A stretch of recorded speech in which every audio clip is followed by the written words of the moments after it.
Okay, we'll continue with our geometry concepts today, and we're going to pick up with polygons. Keep in mind we're going to deal with both plane and solid geometry, and we are still working in plane geometry. Plane figures are figures that are two-dimensional, so they exist in a plane. We dealt with angles and all the different ways we can classify angles and so on. Then we're going to begin today with polygons.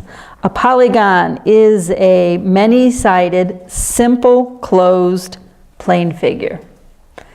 Many-sided, simple, closed plane figure. The word poly, or the prefix poly, means many. Gon has the idea of angles. So a polygon is literally has many angles. And of course, angles are produced by rays, which can be line segments. So a polygon is a simple closed figure that is made up of sides, or a many-sided simple closed plane figure. Closed has the idea that it is complete. It doesn't have any open ends. All of its vertices are connected to two segments. Simple has the idea that it doesn't cross itself. For example, we can't have something like this and call it a polygon because it's not simple. Okay, so a polygon is a many-sided, simple, closed plane figure. And of course, polygons are named according to their sides. They're named according to the number of sides. Actually, the most correctly named polygon is the triangle. Obviously, a triangle is a three-angled or three-sided polygon, and it is one of the most important figures in geometry, so we're going to spend some time with the triangle. Triangle is a three-sided polygon.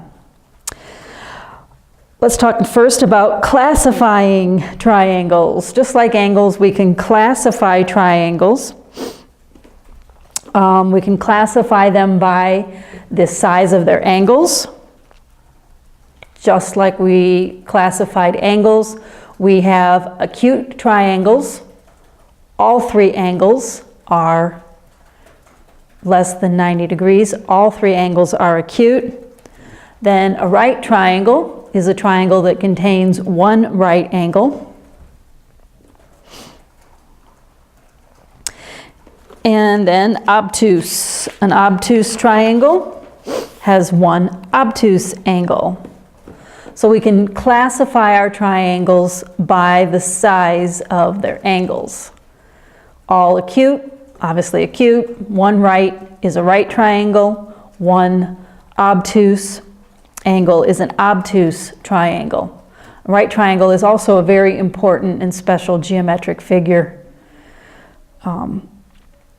Geometry, actually, I don't know if you'd call it geometry, but mathematics for sure. Mathematics has an entire branch based on triangles, and that's called trigonometry.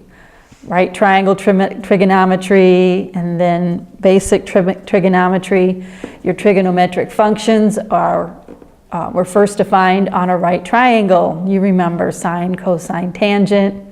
You remember opposite over the hypotenuse, adjacent over the hypotenuse, etc. So right triangle, we'll come back to that when we do the Pythagorean theorem and so forth.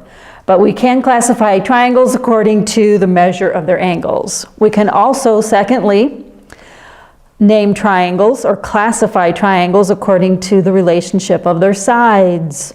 We have equilateral, is just what it says it is. All three sides equal. By the way, equilateral are also equiangular. We'll come back to that. That's the idea of a regular polygon. Then isosceles. Isosceles. I-S-O-S-C-E-L-E-S. Isosceles. Isosceles triangle has two equal sides.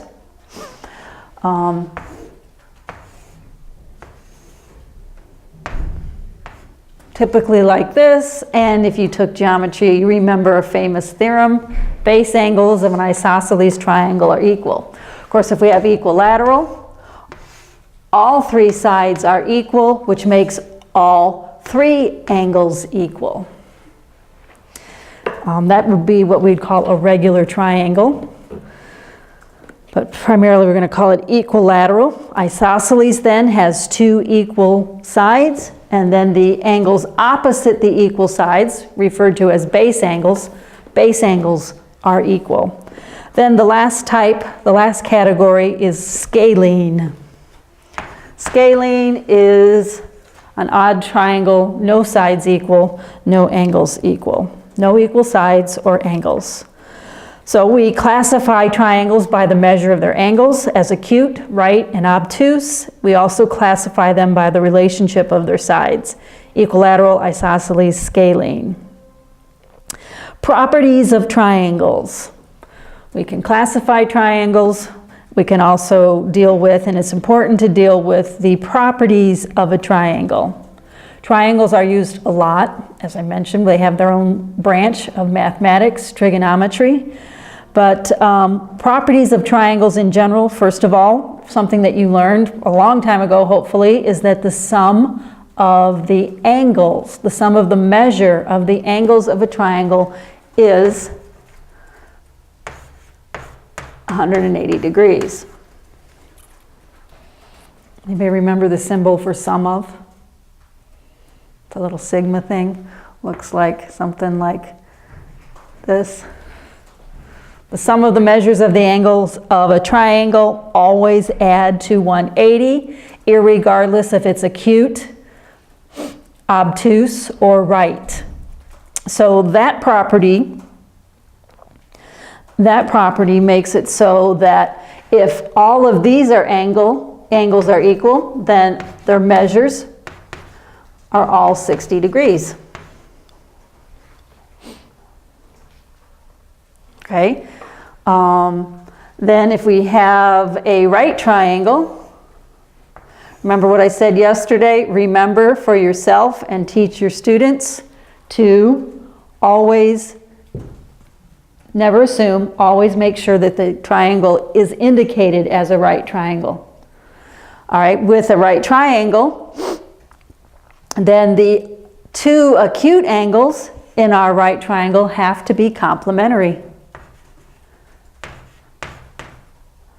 The measures equal 180, then the two angles are complementary.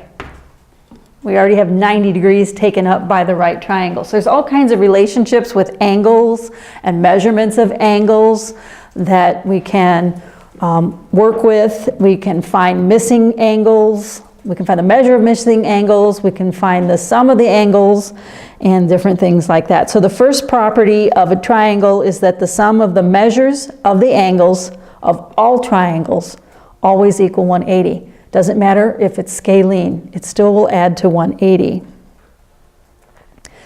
Okay, so when we're dealing with an equilateral triangle, the angles are equal, so they each are 60 degrees. When we're working with a right triangle, the acute angles will be complementary. Probably if you took pre-calculus, you did the isosceles right triangle. What's an isosceles right triangle? When we put two of the classifications together, an isosceles right triangle, the legs are equal. Okay? And with an isosceles right triangle, the base angles then have to be equal, so this is known as a 45, 45, 90. And that's used a lot in trigonometry, forming a isosceles right triangle. We also have another commonly encountered right triangle. Does anybody remember what this one is? Yes? Right, the 30, 60, 90. Okay, and there's all kinds of relationships later on with the 45, 45, 90, which is an isosceles right triangle, and the 30, 60, 90 triangle. So all these things there's a lot of information that you should collect if you've taken geometry. And then if you're going to teach geometry to 6th graders, 5th graders even, 7th graders, 8th graders, you need to know the background. You need to understand the concepts and see how they fit together. This will help you to emphasize things that need to be emphasized. It'll help you not to propagate myths that have to be corrected by the high school geometry teacher. It'll help you prepare them for high school geometry. It'll be very handy for them to already have this information down so they can concentrate on the proofs and the theorems and so on. All right, so let's keep going then with properties. The first property is that the sum of the measures of the angles of all triangles, even scalene, always equal 180. Then we have special triangles that we deal with a lot. Congruent triangles and similar triangles. So special triangles. Congruent triangles have the same size and shape, and all the corresponding parts are equal. So congruent triangles. Congruent triangles are an important part of geometry, and they're really not that difficult to work with. The 7th graders do a little bit with congruent triangles. They don't have to prove the triangles are congruent, but they do have to work with similar triangles and finding missing sides and dealing with corresponding sides. So we need to talk about congruent triangles.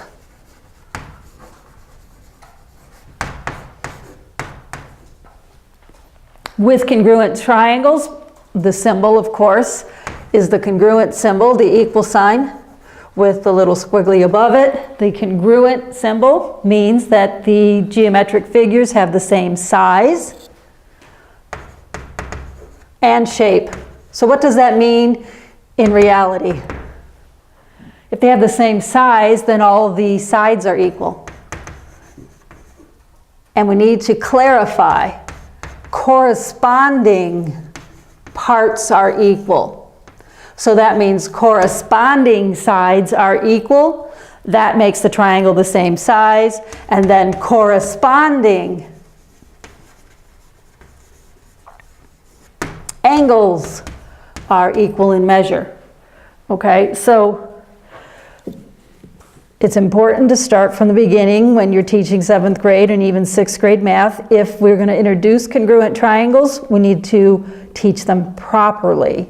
As in, don't say just same size, same shape. What do we want to do? We want to already start using proper what? Terminology. So we need to deal with corresponding. So with congruent triangles, corresponding sides are equal, corresponding angles are equal. So as the upper elementary teacher, you are setting foundation, okay? You're setting foundation for them being able to do, Morgan, what you did for your lesson. You're setting a foundation for them to be able to do ratios and then even understand reduced rational form and all kinds of things. So from the very beginning, we want to set the correct tone for congruent triangles. Congruent means that the geometric figure has the same size and shape. And it also means that corresponding sides are equal and corresponding angles are equal. All right, in your book, we are going to be doing a little bit of that. Notice we are going to do 12.5 and 12.6. We are going to deal with the triangles. Can either of you, any of you remember some of the little proofs to prove, or theorems to prove triangles congruent? You remember them? Maybe give me one. I'll give you the first one. Remember, side, side, side. Angle, side, angle. And side, angle, side. Okay? So if we are given or can show that all three sides, all three sets of corresponding sides are equal, that one's pretty obvious. The triangles have to be congruent. Angle, side, angle, two angles and the side in between them, and then side, angle, side. Remember those. Okay? Similar figures are first learned then with similar triangles. So the next The next thing involved is, we're going to come back to this, but I just wanted to throw it at you for right here. We're going to come back to this, but similar figures are also first introduced with triangles. So our properties of triangles, first of all, the sum of the angles of all triangles is 180. Triangles are congruent when they are the same size and shape, meaning the corresponding sides are equal. That makes them the same size. Corresponding angles being equal makes them the same shape. Then we have similar triangles. Similar triangles are triangles that have the same shape.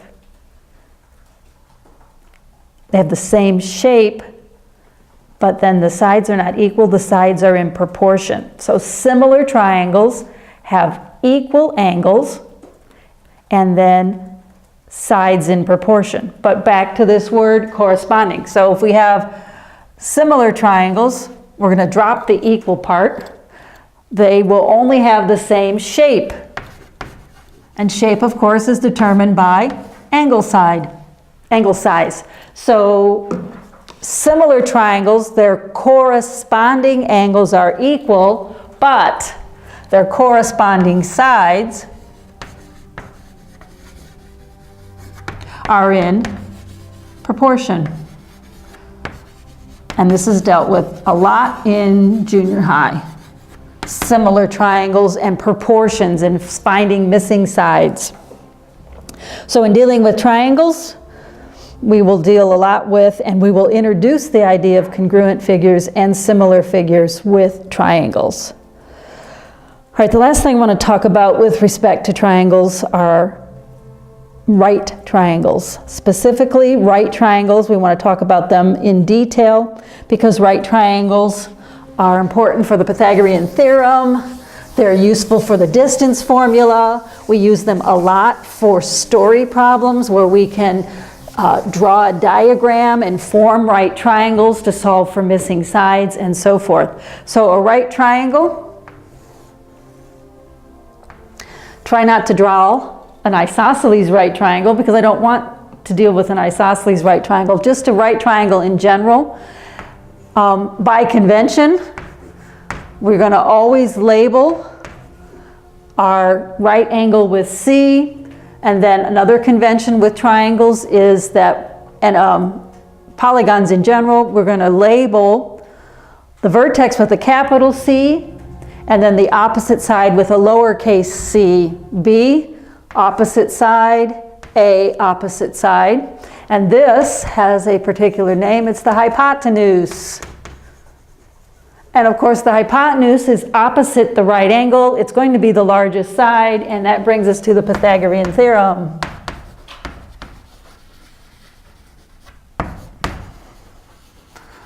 Pythagorean theorem states that the sum of the squares of the legs equals the square of the hypotenuse. This is a leg, and this is a leg.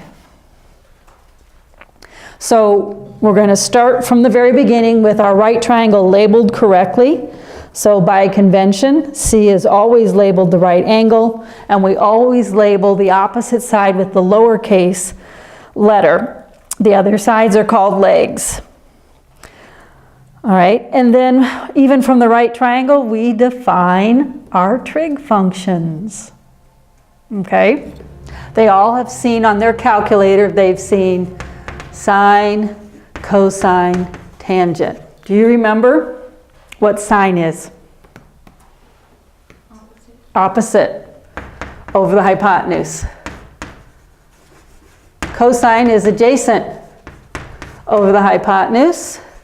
Tangent is opposite over adjacent. We're not going to really do anything with this, but here's where it comes from. Right triangle trigonometry. So right triangles. First of all, make sure you, from the very beginning, label them by convention. You use the correct terminology on the sides, the legs, and the hypotenuse. Then we will introduce and do the Pythagorean theorem in grade 7, possibly grade 6. So the Pythagorean theorem then allows us to find, out of 3 sides, we have to be given 2, and then we can find the third The difficulty with 7th graders in using the Pythagorean theorem is the square rooting. But it is still a formula, and we will be doing the Pythagorean theorem and solving right triangles for missing sides. That's a term, actually a term from geometry, solving a triangle. What does it mean when you're supposed to solve a triangle? You find all the missing angles and all the missing sides by combination of the Pythagorean theorem or other information. The Pythagorean theorem is very important for application problems. Many times we can draw a diagram and construct a right triangle. Right triangles are also important for the distance formula. On the XY coordinate plane, let's say I have the point 1, 6 and the point 5, 1. What's the distance between the 2 points? Or what's the length of this line? What do? We can always construct a right triangle. And then if this is 5, 1, there's going to be, this is going to be 4, distance of 4. This is going to be the distance of, well, we've got from 1 to 6, that's the distance of 5. And then we're going to find our hypotenuse by doing 25 squared is 5 squared, 4 squared is 16, 25 and 16 is 41. So the length of the hypotenuse is the square root of 41. Or if we can even be fancy, we don't want to start with that. Here's our Pythagorean theorem. Another thing that we can do is do what are called Pythagorean triplets. The easiest one of which is this one, 3, 4, and 5, where they come out to nice whole numbers. There's an infinite number of Pythagorean triplets, but you see the importance of the Pythagorean theorem. We'll come back to that when we do 12.6 or 12.5, whichever one it is. All right, so right triangles. Right? By convention, we label the right angle C, then we can use the Pythagorean theorem in its typical form. The sum of the square of the legs equals the square of the hypotenuse, and then we will use the right triangle for trigonometry. We can use the right triangle for finding distance. We can use the right triangle for finding story problems. Let's say we have a truck, okay?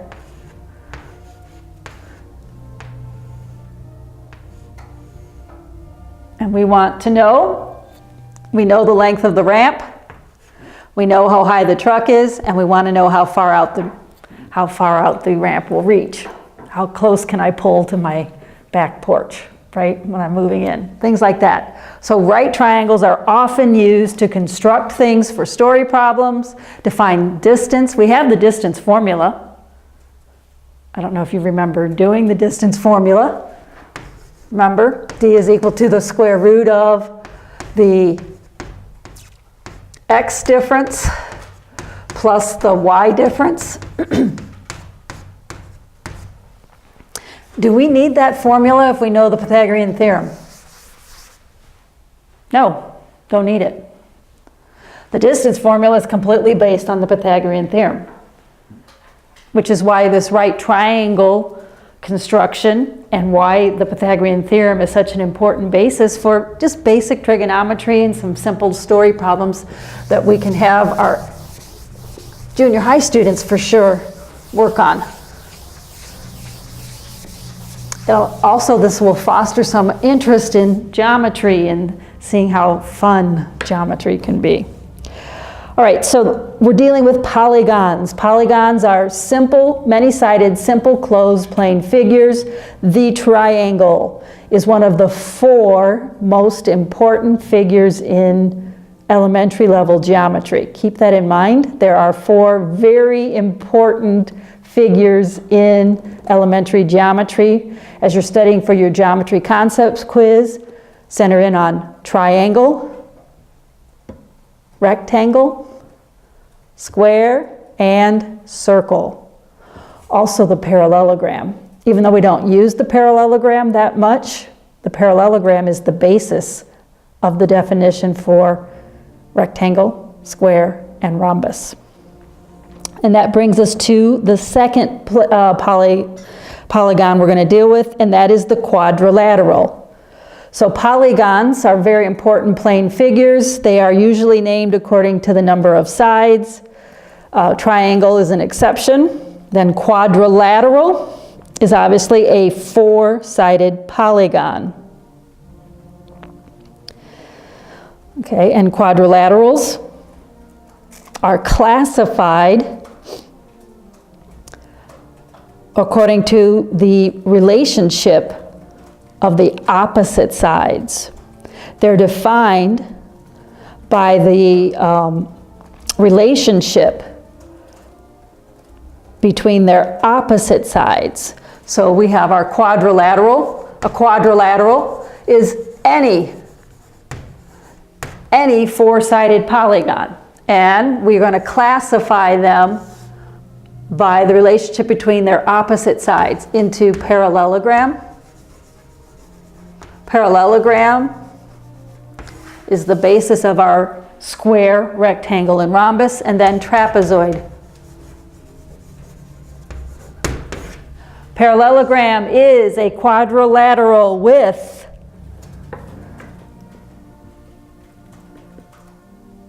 opposite sides parallel.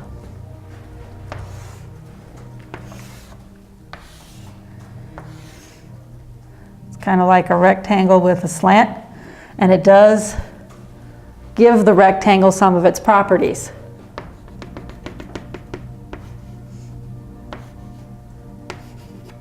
There's our parallelogram.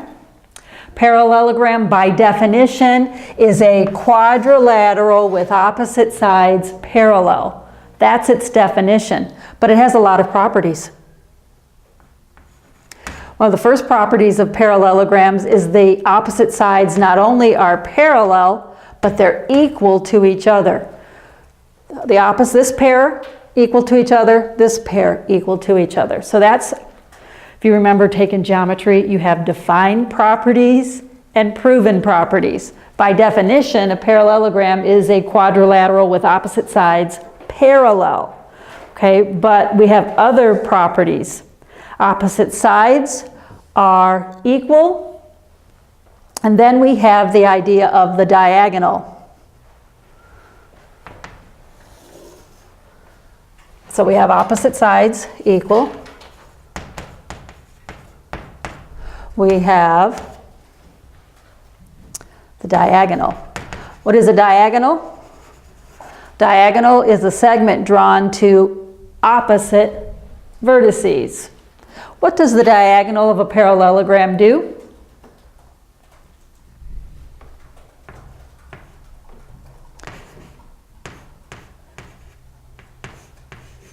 It divides our parallelogram into two congruent triangles. So what? Why is that significant? Do you remember? It helps in finding the area of your triangle. Yes, that's how the area formula was derived. Area is always the product of two dimensions. As I mentioned yesterday, we pay attention to when letters are capitalized and when they're not. Capital A is area. Little b and little h are sides because they're lowercase. So then if we have a triangle is literally half the parallelogram. And that's where the area of the triangle formula was derived, and that's where we're trying to help the students remember why is that the area formula for a triangle. It's all going to be based on the basic area formula, which is from the parallelogram. Okay? So parallelograms. Then parallelograms are especially important to us because they are the basis of the area formula, but they also define three other important quadrilaterals. we'll start with rectangle, and then rectangle also is further used to define square, and then rhombus. Rhombus, not so important. These two are important. We always work in elementary geometry, we work with rectangles, squares, circles, and triangles. Okay, so then we can define some of our most important quadrilaterals, our most important geometric figures for elementary math with the parallelogram. Remember that rectangle is going to be defined using parallelogram, square is defined using rectangle, rhombus is also defined using parallelogram. Okay, so the parallelogram is a very important quadrilateral. A rectangle is a parallelogram with consecutive angles perpendicular. The consecutive angles all around, consecutive angles consecutive sides perpendicular. The angles are 90 degrees. So a rhombus is a parallelogram with consecutive sides perpendicular. Then a square is defined with respect to the rectangle. A square is a rectangle, so that means it has the perpendicular sides, but we add a condition. A square is a rectangle with consecutive sides, what? Equal. Okay? So a square is a rectangle with consecutive sides equal. A rectangle is a parallelogram with consecutive sides perpendicular. Rhombus. What's a rhombus? A rhombus is a parallelogram with consecutive sides equal. Don't have the 90 degrees, but we do have equal sides all around. Consecutive sides equal. So that's our quadrilaterals that are parallelograms. The other quadrilateral over here, poor guy, is the trapezoid. Trapezoid is a less common quadrilateral. Start dealing with it in 7th and 8th grade, but then a quadrilateral, or a trapezoid is a quadrilateral with one pair of opposite sides parallel. So here's my trapezoid. These two will be parallel, but they will not be equal. That's a parallelogram's property. We can have a right trapezoid.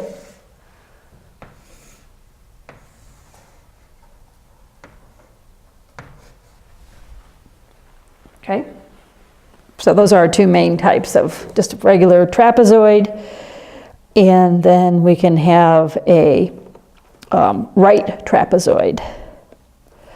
So in our polygons, our many-sided, simple, closed, plane figures, we have the triangle and the quadrilateral. Last, we're going to talk about other polygons. Other polygons. We have the triangle.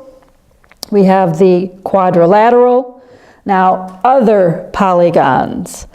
Other polygons, first of all, are simply named with their prefix, with a prefix denoting the number of sides. So the naming of other polygons is by prefix. Penta, hexa, hepta, octa. Okay, so let's talk about other polygons besides our quadrilaterals and triangles, which are very important in and of themselves. But other polygons are going to be named by prefix. Penta, hexa, hepta, that's a little odd, octa, nona, and deca. Nona and hepta are not very regular, they're not very useful, but we need to fill a slot. So 5-sided polygon is pentagon, 6-sided polygon is hexagon, 7 is hepta, octagon, nonagon, decagon. So other polygons, first of all, are named by the prefix denoting the number of sides. Then the idea, also with polygons, we need to understand that the degrees in a polygon, the number of degrees, the sum of the measures of the angles, can be found with the formula 180 times n, the number of sides, minus 2. We know that a triangle is going to be 180 degrees. If you take 3 minus 2 is 1, 1 times 180. So what about a parallelogram or any other quadrilateral? What will the sum of the angles be? 360, right? 4 minus 2 is 2. 2 times 180 is 360. So we can find the pentagon, right? How many degrees in a pentagon? We've got 5 minus 2 is 3. 3 times 18 is 54, right? So 540, etc., etc. So we can find the sum of the measures of the angles of all polygons using this formula.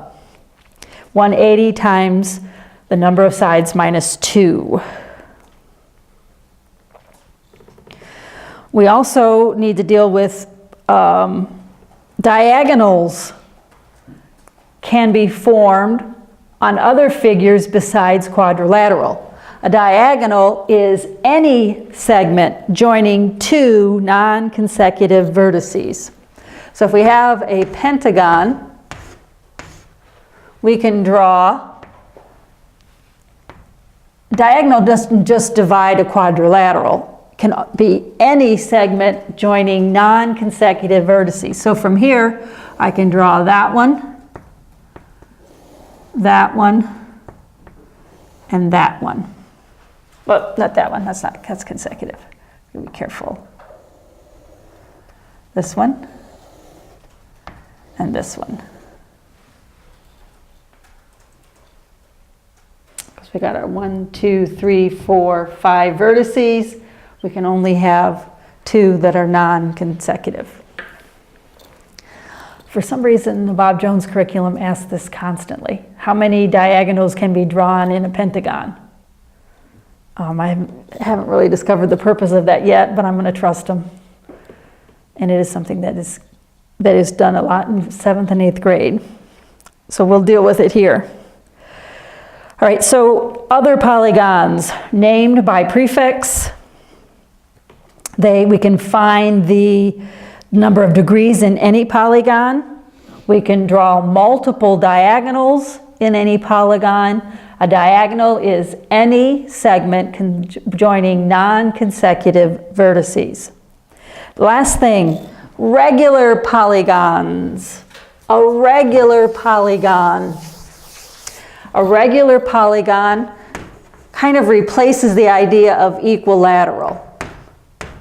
A regular polygon, all the sides and all the angles are equal.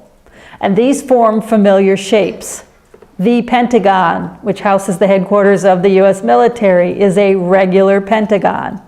A stop sign is a regular, anybody know? Octagon. Many molecules form regular hexagons. Okay, so especially the pentagon, the hexagon, and the octagon are common regular polygons. But any polygon can be regular if its sides and therefore its angles are equal.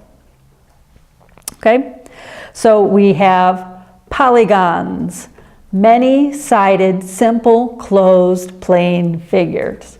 So they have many sides, they're simple, they're closed, and they exist in a plane. All right, so with our plane figures, we dealt with the angle, we dealt with polygons, and now we need to find or deal with circles.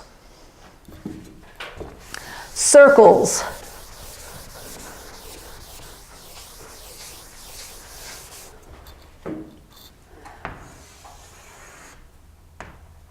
So keep in mind that as we're dealing with elementary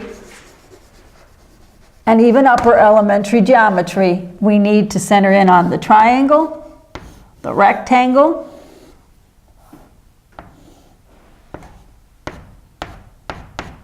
the square, and the circle. Okay, so those are going to be 4 figures that you need to know their specific definitions and some of their properties to be able to answer the questions on the quiz. So let's deal with now circles. Circles. What is a circle? By definition, a circle is the set of all points in a plane equidistant from a given point. It's a set of all the points in a plane equidistant from a given point. And if you think about a compass is a good way to describe a circle to students, because we put one tip of our compass on the paper, we open it. How far do we open it? The radius. And then I used to cheat and rotate the paper because my compass was always changing the radius. And then my points are not equidistant, and so do I have a circle? No, I have a mess. Or it doesn't meet it when I come back around. So we're dealing with a circle. Definition, the set of all points in a plane, because it is a plane figure. What figure has a similar definition? Sphere, and that would be the set of all points in space, equidistant from a given point. So in our definition, circles are plane figures, so it's the set of all points in a plane. Equidistant, what's the term for the equidistance? That would be the radius. And then the given point is the center. So a circle, by definition, is the set of all points in a plane equidistant from a given point. The equidistance is the radius, the given point is the center, and we're talking about planes, 2 dimensions only. A sphere would be the set of all points in space. So with circles, first of all, we need to define the parts of a circle. So first thing is the parts of the circle. We already started out. The center of the circle is the given point. It's going to be labeled with a capital A, and sometimes we will refer to it as circle A, but we don't really do a whole lot. We usually do circles by themselves, so we don't usually have to denote them. Then we have radius. Radius is the equidistant. So radius is the equidistance, but by definition it is a segment joining the center of a circle to any point on the circle. It's a segment joining the center to any point on the circle. So it's a segment that is going to go from the center to the circle, and it is the equidistance in our definition. All right, then we have chords. A chord is any segment whose endpoints lie on the circle. Any segment whose endpoints lie on the circle. A special chord is the diameter. Chord is spelled with H. A special chord is the diameter.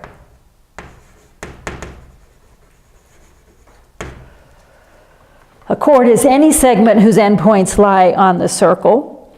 Then a diameter is a chord that passes through the center of the circle. It's a special chord.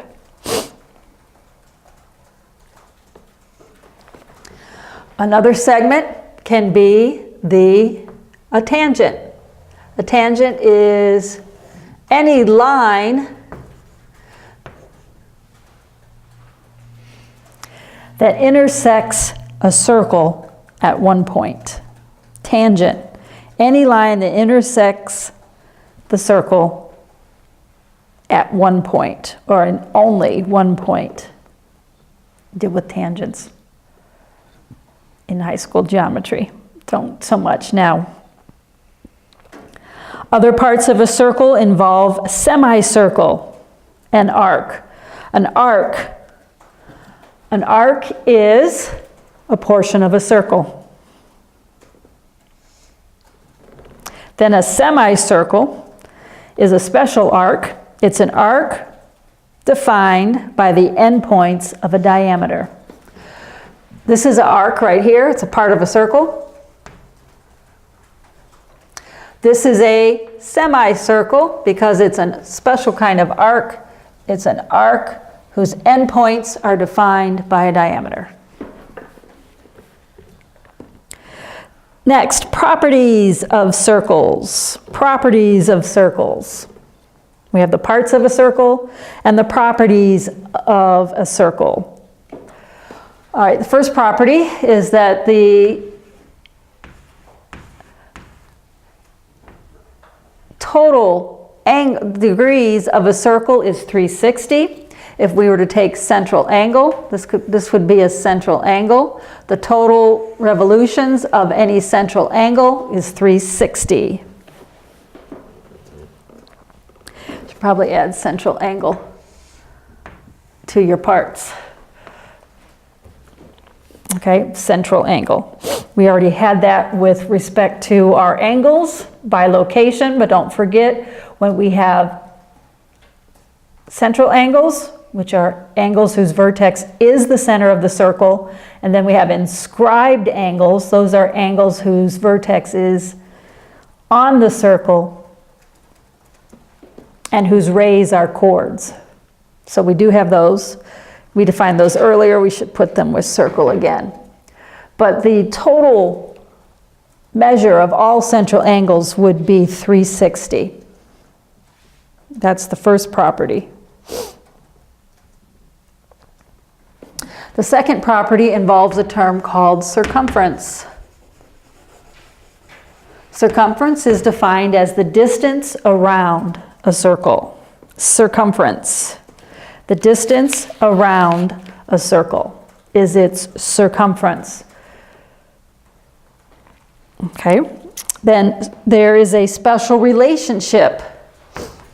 The ratio of the circumference to the diameter is a constant. Between all circles. The ratio of any circle's circumference to its diameter is a constant. That constant is called pi, Greek letter pi. Okay, and pi is the ratio of all circles' circumference to their diameter. It's approximately 3.14 rounded to the nearest hundredths place, which is common. It is irrational. It's non-terminating, non-repeating. We could keep going across the board. It's typically rounded to the hundredths place. It is a constant. No matter the size of the circle, no matter the diameter, it is always in the same ratio. It is the ratio of the circumference to its diameter. It is the constant that we call pi. And of course, when we're computing that, we would reverse this. Pi is the ratio of the circumference to the diameter. So if we want to solve for circumference, we simply multiply through by the diameter, and that gives us our circumference formula.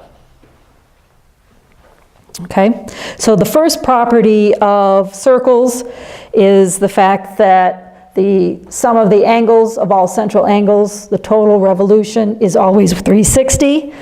Then the idea of circumference, the circumference is the distance around the circle. And then pi. Pi is the ratio of all circles' circumference to their diameters. And it's equal to 3.14. It's also approximately equal to 22 sevenths.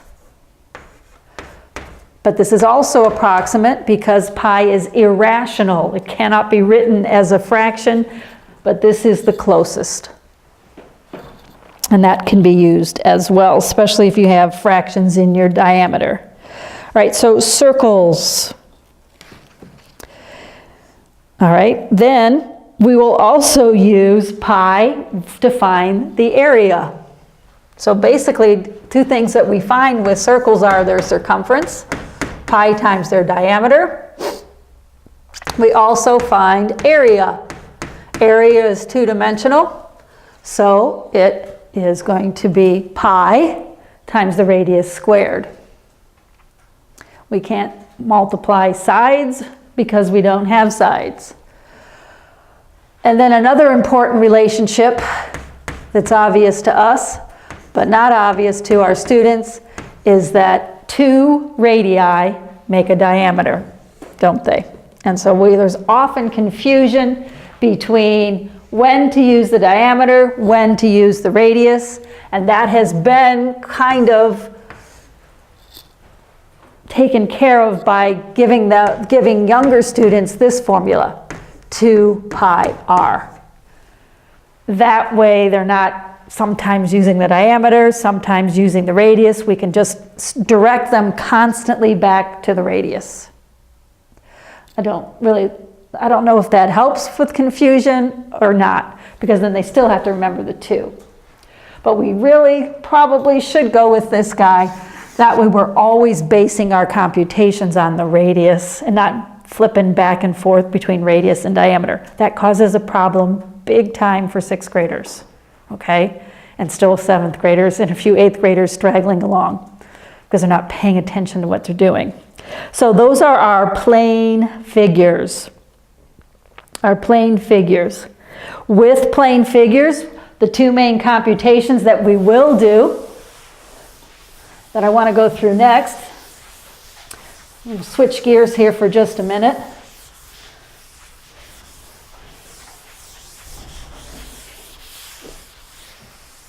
The two main computations that we do with plane figures are perimeter,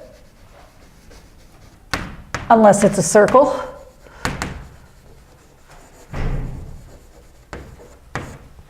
area,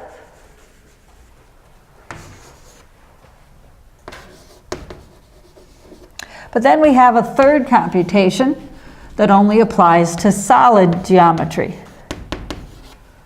Okay, so perimeter, area, and volume are our three main computations that we do in elementary geometry.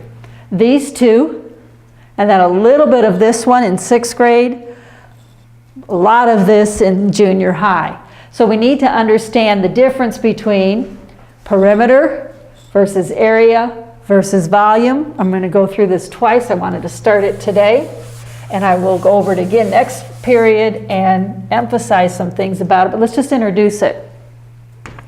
Perimeter is defined as the distance around a plane figure. We're dealing with plane figures. So when you think perimeter, you need to think distance around. When we compute perimeter, we use addition.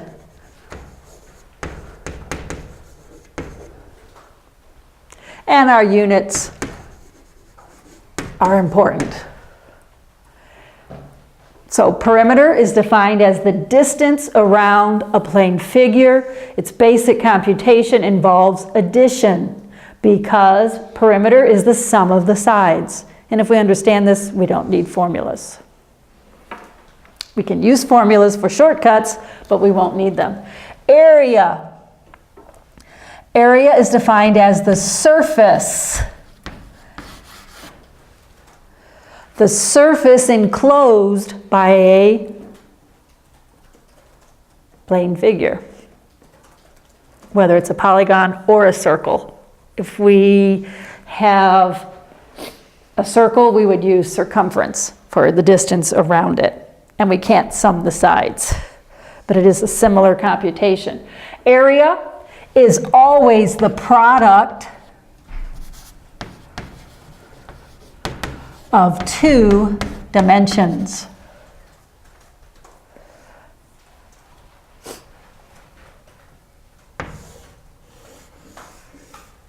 These two are not the same. Sides are the sides of the polygon. Dimensions are perpendiculars.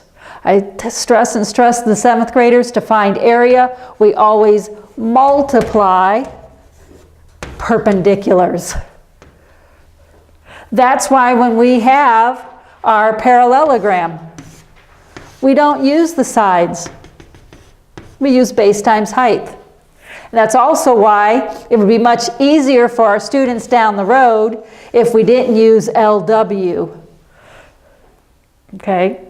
If we still used B and H even on a rectangle. Okay, what are the units? Squared. Why? Because area is a two-dimensional computation. What is volume? Volume is the space inside a solid figure. So this cannot be done when plane geometry. It's the next step. Okay? And here, to find this, we're going to find the product of 3 dimensions. With volume, all we have to do is use this basic formula. V equals capital B little h. What is capital B? It's the area of the base. Okay, so most of our geometric solids are polyhedrons. Okay, and so volume is just the next dimension times the area, and its units will be cubed because it's 3-dimensional. Yes, it's length times width times height, but basically, this would be the volume of a rectangular solid, wouldn't it? If we find the volume of a cylinder, we do this. What's the base of a cylinder? What's the base of a rectangular solid? A rectangle. So we can summarize volume as another dimension. So what do? We take the area and multiply it by the 3rd dimension, which is the height. So we get square times another dimension gives us cube, right? And where did we get the name of this? Why don't we call it 2nd power and 3rd power? Based on the geometry. Area of a square, volume of a cube. Okay, so that's how those powers were renamed. All right, so we're going to spend next class period, we're going to develop this a little further.